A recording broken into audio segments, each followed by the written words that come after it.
करते हैं। Good morning बच्चों, कैसे हैं आप सभी लोग। आज की इस क्लास में हम लोग बात करेंगे प्रोडक्ट मेथड के बारे में।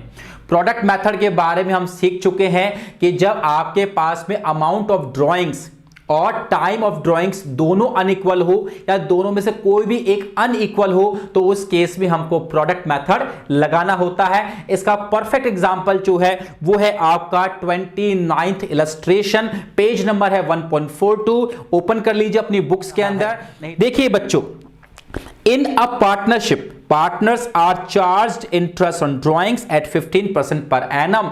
ये कह रहा है कि 15% की रेट से आपको ड्राइंग्स पर इंटरेस्ट चार्ज करना है। During the year ended 31st March 2023 a partner withdrew as follows। एक पार्टनर है और उसने कैसे ड्राइंग्स की है वो आपको क्वेश्चन में ये बता रहा है। चलो सबसे पहले एक काम करते हैं, इसके टेबल अपन यहां पे ड्रॉ कर लेते हैं। 4 कॉलम की आपको ये टेबल यहां पर बनानी है। बात करें सबसे पहले यहां पर तो आपको लिखना है डेट, यानी उस पार्टनर ने ड्राइंग्स कब की। यहां पर लिखना आपको अमाउंट ऑफ ड्राइंग्स, यानी उस पार्टनर ने कितने रुपए की यहां पर ड्राइंग्स की है। तीसरा, टाइम ऑफ ड्राइंग्स, यानी कितने वक्त के लिए उसने वो ड्राइंग्स की है, वो यहां पर आ जाएगा। और यहां पे आएगा प्रोडक्ट। ये प्रोडक्ट कैसे निकलेगा अभी मैं आपको पूरा इसको समझाऊंगा।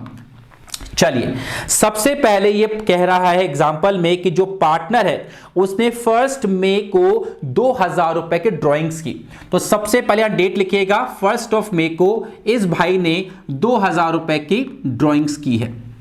ओके, इसके बाद आगे कह रहा है कि 1 अगस्त को इसने 5000 रुपीज की ड्राइंग्स की है। तो यहां पे अगर 1 अगस्त और 5000 रुपीज के इसने यहां पर ड्राइंग्स कर ली। इसके बाद में इसने 30 सितंबर को फिर से ड्राइंग्स की है। और ड्राइंग्स कितने रुपए की इसने ड्राइंग्स की है 2000 रुपीज की। वापस इसने ड्राइंग्स यहां पर कर ली है। इसके बाद बात करें तो 31 जनवरी को इसने फिर से ड्राइंग्स की है और वो ड्राइंग्स की है इसने 6000 रुपीज की। और इसने फिर 31 मार्च को, यानी साल के एंड में जाकर जो है इसने 31 मार्च को इसने कितने रुपए की ड्राइंग्स की है, 2000 रुपीज की इसने ड्राइंग्स की है। तो कुल मिला के इस भाई ने 5 बार ड्राइंग्स की है। एक 1 मई, 1 अगस्त, 30 सितंबर, 31 जनवरी और 31 मार्च। अब आपको काउंट करना है टाइम ऑफ ड्राइंग्स, यानी कितने वक्त के लिए इसने फर्म के इस पैसे को अपने पास रखा, यूज किया पर्सनल यूज के लिए। देखते हैं कैसे। 1 मई को देखो हमारा साल शुरू होता है 1 अप्रैल से और खत्म होता है साल हमारा 31 मार्च को खत्म होता है, राइट। तो यहां पर इसने क्या किया, अप्रैल या मई, यानी मई के महीने में इसने ड्राइंग्स की।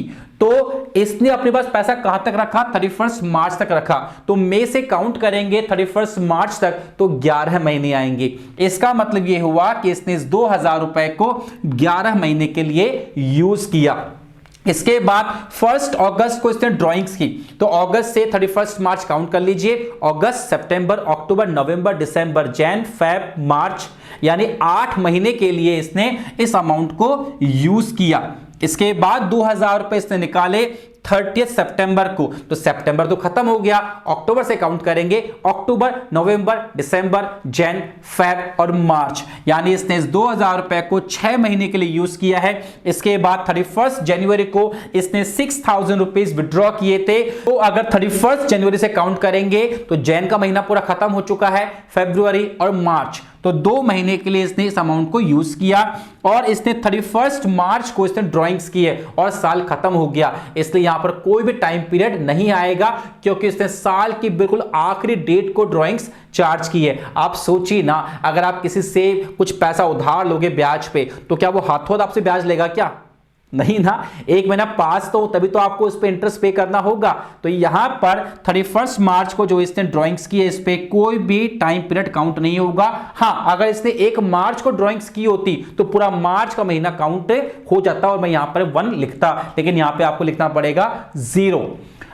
अब हमें निकालना है प्रोडक्ट, और प्रोडक्ट कैसे निकलता है, जब आप amount of drawings into time of drawings को मल्टीप्लाई कर देते हो। जब आप इन दोनों को आपस में मल्टीप्लाई कर देते हो तो आपका प्रोडक्ट निकल जाता है। चलिए मल्टीप्लाई करते हैं। 2000 को 11 से मल्टीप्लाई किया तो अमाउंट आएगा आपके पास में 22,000, इसे प्रोडक्ट कहेंगे।